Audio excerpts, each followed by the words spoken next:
Major funding for KPBS Evening Edition has been made possible in part by Bill Howe Family of Companies, providing San Diego with plumbing, heating, and air restoration, flood and remodeling services for over 40 years. Call 1-800-BILL-HOWE or visit billhowe.com. And by the Conrad Trebas Foundation, Darlene Marco Shiley, and by the following.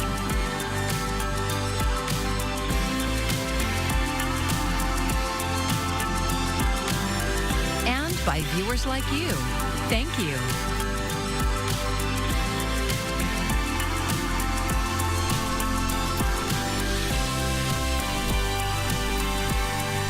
Medicaid supporters taking part in a week of rallies targeting California Republican congressional representatives were in Santee today. Thank you for joining us. I'm Maya Trabulsi. KPBS reporter Melissa May says people with disabilities who depend on the federally funded health insurance led the rally. More than 100 disabled people, their family members, caregivers, and community allies rallied outside Congressman Darrell Issa's office in Santee. Tell the congressman, hands off Medicaid. Put away that cutting blade. Hands off Medicaid. Issa is one of 216 House Republicans who voted in favor of cuts to programs overseen by the Committee on Energy and Commerce. That includes Medicaid, known as Medi-Cal in California. Organizers say this is part of California's first statewide movement led by people with disabilities, urging Congress not to cut Medi-Cal funding. We are hoping that we can humanize this issue. It's not a partisan issue. It is about human beings whose lives are and their life quality is at stake. And we're hoping that we can specifically convince people, and especially Congressman Darrell Issa, to oppose these cuts, to see the value of maintaining what we have in our communities. Diana Pastora Carson with Disability Voices United says she is speaking up for those who aren't able to communicate what Medi-Cal means for them. People's lives are on the line. People's life quality is on the line. People are going to be forced to go back into institutions when the cuts take effect. And so, some people say that we are overreacting, that we will wait and see what happens, but we don't have the luxury of waiting. So as a proud disabled woman, it's really amazing to see our allies. Oftentimes it's really hard to have allies in the disability community. Tony Saya is an associate professor at San Diego State University. She doesn't rely on Medi-Cal, but wants to show her support for people who do. If we don't have Medicaid, it kills disabled people. This gives us access to in-home supports, the ability to get jobs, the ability to be active members of our community. So if funding is cut, that means we can no longer be in the community in a variety of ways. So we die. We go back to institutions. Saya says a person working at the front desk in the congressman's office told the group he and his staff were not in the office to speak to them. KPBS contacted ICE's office for a reaction to the rally and received no response by our deadline. Melissa May, KPBS News. Well, we are dealing with some cooler air through the next few days, a slight cool down. You're going to notice a little bit more of a change into the interior, but overall, we'll stay in the 50s tonight, 57 degrees into places near San Diego, 51 up into Oceanside. There is going to be a big change to our north, though. Some late season snow returns to the Sierra. We'll talk about how this storm system will influence our local forecast coming up. For 2 years now, the state of Texas has been deploying controversial buoys down the middle of the Rio Grande River in an attempt to stop people from crossing the border. Now, KPBS's Corey Suzuki reports federal immigration officials are considering bringing those same buoys to California. The barriers on the Rio Grande look like a row of floating orange spheres. They include serrated saw blades and mesh nets to prevent people from swimming underneath. Officials in Texas have faced searing criticism for these tactics. Here's Texas Congressman Joaquin Castro on a visit to the border in 2023. Well, you really have a situation where the state government and Greg Abbott are treating human beings like animals. That same year, the Biden administration sued the state, calling the barriers a safety hazard that violates international treaties. Officials in Mexico say they've caused at least 2 people to drown. Recently, though, the U.S. Border Patrol has discussed bringing these buoy barriers to waterways along the border in California and Arizona. That's according to emails obtained by KPBS. Those discussions are raising alarms for some California lawmakers. U.S. Representative Raul Ruiz represents Imperial County. I don't think it's a good idea. I think it would be inhumane, and it goes contrary to our American values. A Border Patrol spokesperson did not respond to a request for comment. Corey Suzuki, KPBS News.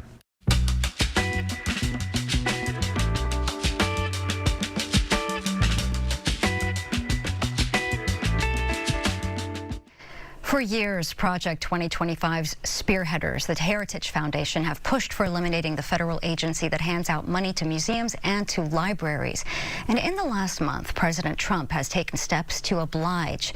KPBS's Amita Sharma examines the impact on San Diego's library system. Project 2025 labels the spread of transgender ideology as pornography. The conservative manifesto states its purveyors, educators, and public librarians, should be classified as registered sex offenders. Against this backdrop, President Trump recently ordered cuts, quote, to the maximum extent at the Institute of Museum and Library Services. And he placed all 70 of the agency's employees on leave. Library Foundation SD CEO Patrick Stewart says that has huge repercussions for the public library world. No more grants are going to be honored. No more money is going to be distributed. There is no one at IMLS. Several people I know have tried calling just to see what would happen. There is no one there anymore. Stewart says the effects will be far-reaching for the 37-branch San Diego library system. He predicts homework centers, adult literacy programs, and job training services at local libraries will be affected.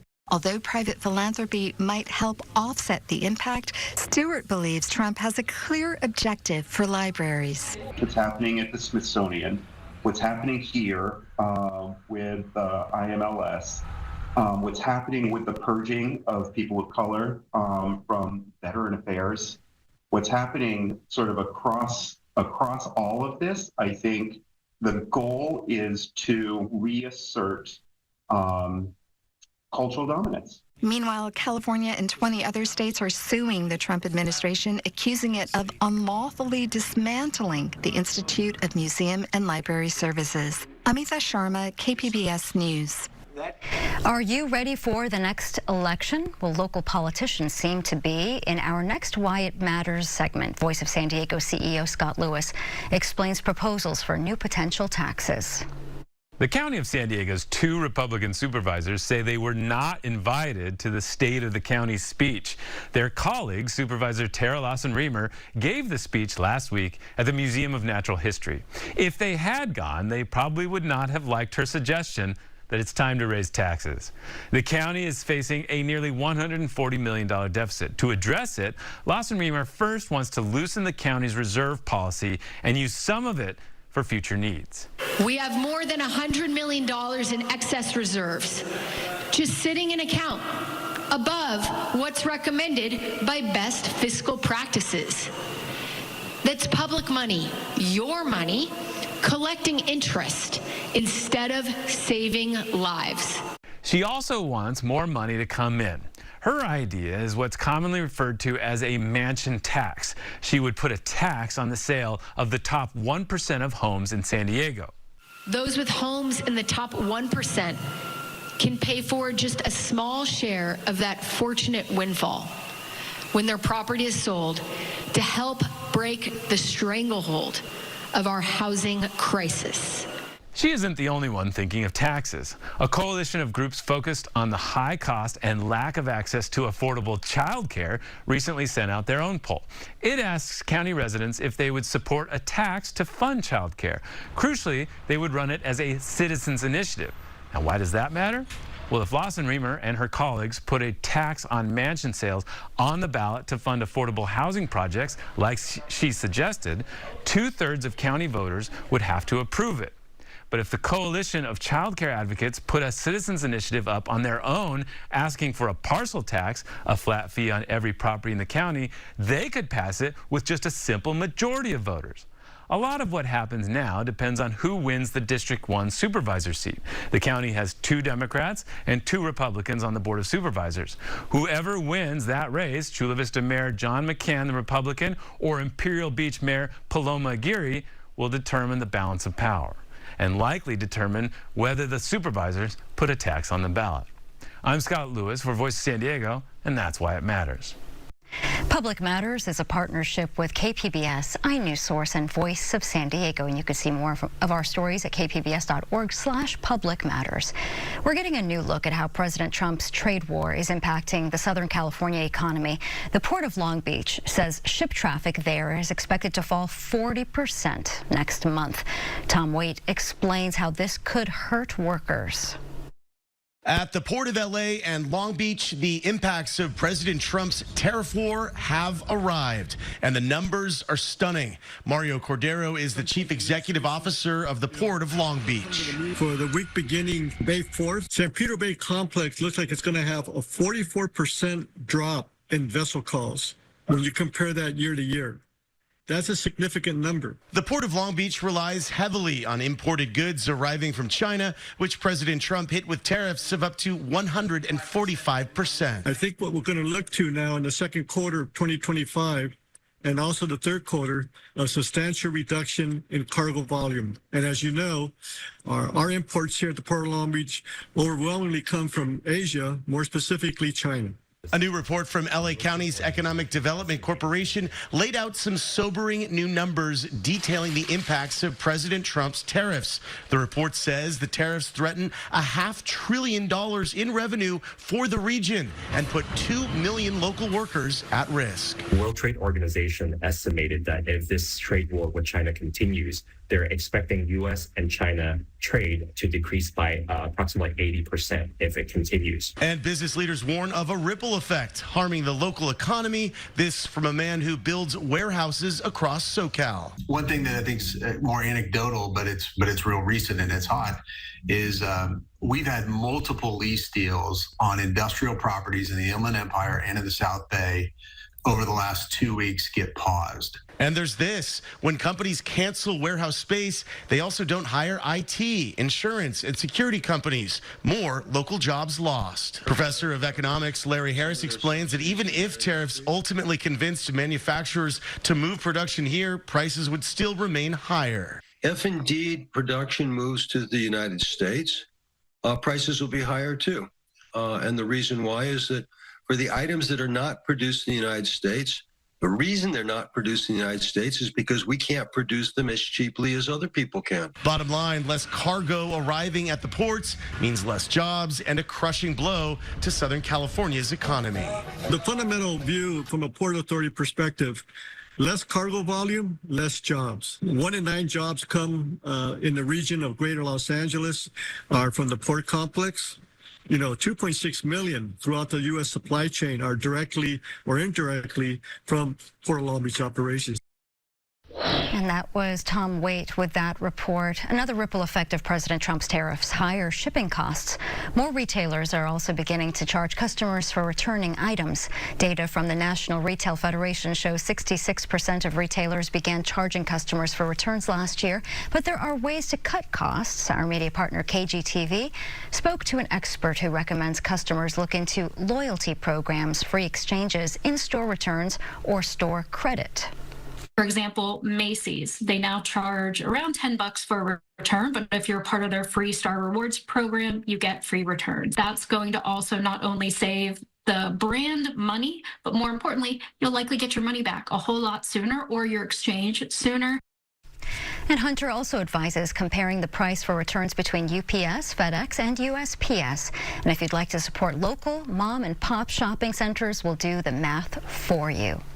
The city of Escanido's Public Library will temporarily close in a few days to prepare for a major renovation project. KPBS reporter Jacob Ayer looks into what will happen to all the books and services while the library gets an upgrade. Hundreds of thousands of pages of paper and a wealth of knowledge sit within the 45-year-old Escanido Public Library. But April 26th is the last day open for a while, before it closes for some significant infrastructure repairs for roof leaks, HVAC system failures, and an aging interior, says Library Director Reno Landa. The main changes will be to restrooms for ADA compliance, new lighting, so we'll brighten up the space. We're going to reconfigure some of the areas on this first floor to make it more people-friendly. So instead of gigantic book stacks, we'll have shorter ones. While there will be some limited services offered next door at the Pioneer Room for the next month, in late May, it's supposed to reopen on a temporary basis in a space that's rather unconventional. The first floor of the North County Mall. So we have probably closer to 150,000 items that'll be moved. Decade-long library volunteers Georgia Chonko and Amy Brown say they need book donations to continue at the mall to fund library programs. But they say the benefits of the library upgrades outweigh the inconveniences of the move. Well, it'll be bigger and better and more climate controlled, right? Yeah. So for now, it's a 2-for-1 deal if you want. Go shopping and borrow a library book all in the same place. We are going to offer as much as we can.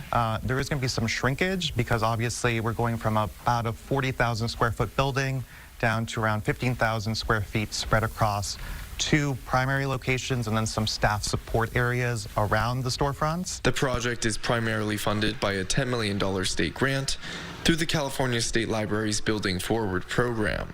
Construction is expected to last through spring 2026. After that, everything that got moved to the mall will be brought back into the new and improved Escanido Public Library. Jacob Ayer, KPBS News. The Food and Drug Administration says it wants to phase out certain food dyes by the end of next year. Karen Kafa is in Washington with a look at what it means for your pantry and your health. Food and Drug Administration Commissioner Marty McCary says a planned phase-out of certain food dyes is aimed at making food healthier. We are erring on the safe side and moving to remove these from the U.S. food supply. McCary, following up on Tuesday's announcement that the Department of Health and Human Services and the FDA seek to remove petroleum-based synthetic dyes from the U.S. food supply by the end of next year and fast-track the review of natural alternatives. Nobody wants to eat petroleum. Everybody knows there's enough science out there that we know it's terrible for you. Specific risks to human health from synthetic dyes have been somewhat understudied, but research in animals has shown a potential link between some dyes and an increased risk of cancer or tumors. Other research has pointed to restlessness, learning difficulties, and attention problems in some children with dye sensitivities. Without much hard evidence, some experts see the moves as precautionary. The decision about what to do with the dyes really depends on the degree to which you want to employ the precautionary principle. The plan for now relies on the cooperation of food manufacturers. The Consumer Brands Association, an industry group for some of those manufacturers, said in a statement that ingredients in the U.S. food supply have been, quote, rigorously studied and demonstrated to be safe. In Washington, I'm Karen Kafa.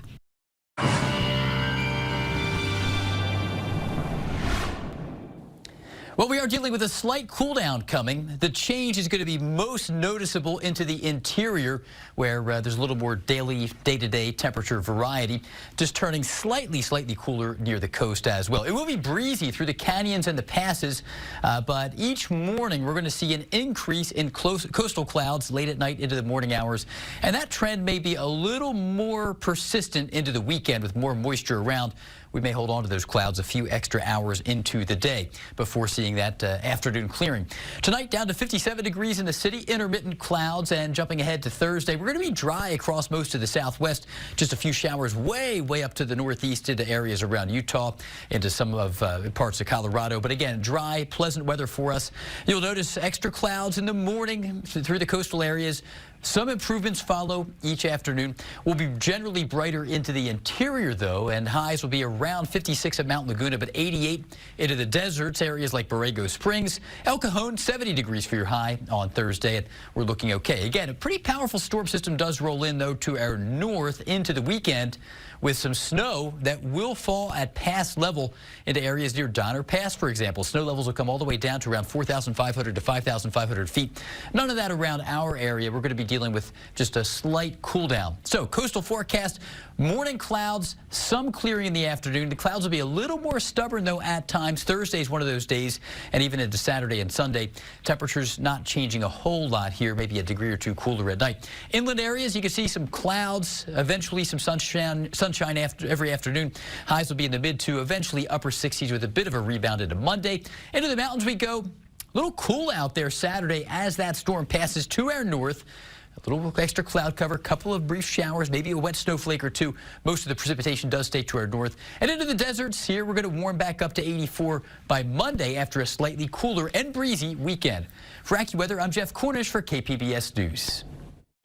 I'm Jeff Bennett. Tonight on the NewsHour, President Trump criticizes Ukraine's president for rejecting a U.S. peace plan that gives major concessions to Russia. That's at 7 after Evening Edition on KPBS. Before we get to our last story of the evening, here's a look at what we are working on for tomorrow in the KPBS newsroom. The Department of Education says it will resume collections in May. More on what to do and how borrowers will be affected on NPR's Morning Edition. And if you're a bookworm and love to support local businesses, there's just the event for you this weekend. More on that in tomorrow's Midday Edition. La Jolla Playhouse kicks off its annual WOW or Without Walls Festival tomorrow. It is a 4-day celebration of immersive, interactive, and non-traditional theater from local, national, and international artists, all taking place on the UC San Diego campus. KPBS arts reporter Beth Accomando has this preview. La Jolla Playhouse's WOW Festival is not just theater without walls, it's theater without limits. It's designed to inspire artists to abandon preconceived notions of what theater is and to imagine what it can be.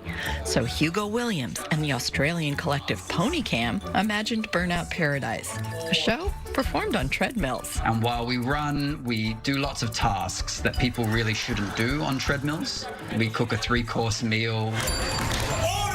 We try and submit a grant application. Wait, what? Mate, it's ridiculous. It's the hardest task by an absolute mile. Just trying to get your brain to switch into like writing coherent sentences while running at like 8 miles an hour. It's just an enormously difficult thing for my brain to do. Hey, those 2 people who called out about the volunteers before, would you be comfortable if I called you consultants? And there's one more catch. And if we fail to run the furthest we can run and do all those tasks, we will be offering out of our own pockets our audience ticket refunds. What we say at the start is like, we're not very good at what we do, so we might ask for help. And if you want to help, we'd love it. And then as more people get involved, what you see, I think, is like a whole community coming together to like care for us. If Burnout Paradise engages in a sweaty exercise of sensory overload, then Green Memories offers a calming escape from the bustle of the world. Sharok Yadagari is the creator and composer of Green Memories and a faculty member of the UC San Diego Department of Music. Currently, we have 3 projectors here. Projected on 3 sides, and there are 32 speakers behind the screens. So you're really surrounded by audio. The immersive space invites you onto its furry black silken carpet to grab a seat on some pillows. The piece is really meant for people to have a moment to relax and meditate on our position on Earth and our connection to the Earth and our ecology. The piece is based on a poem by Forough Farrokhzad. In this poem, I pity the garden. She seems to be talking about her little garden at the back of her house. You hear the absolutely beautiful voice of Azam Ali singing in a language that she has created. Those words that she says don't come from a certain language, but at the end, that poem is sung in English.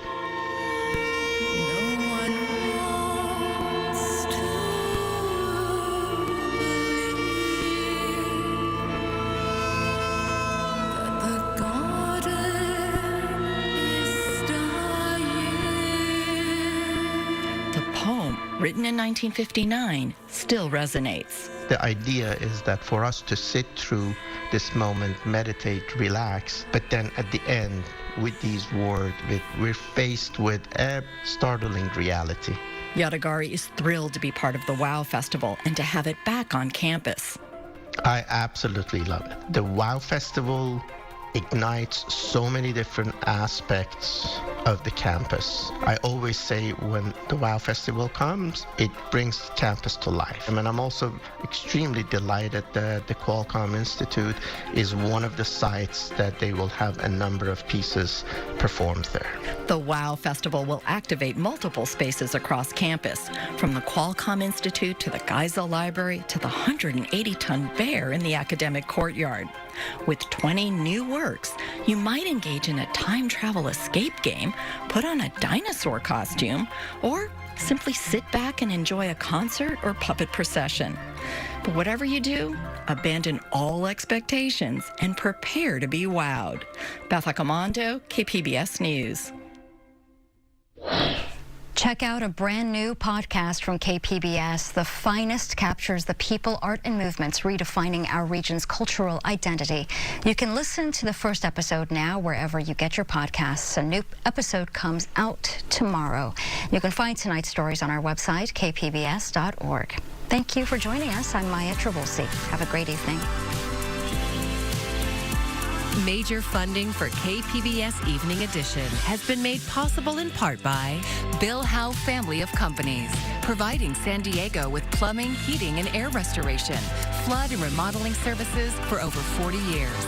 Call 1-800-BILL-HOWE or visit billhowe.com.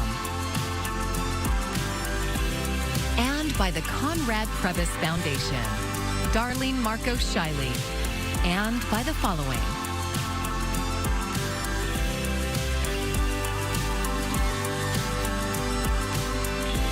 and by viewers like you. Thank you.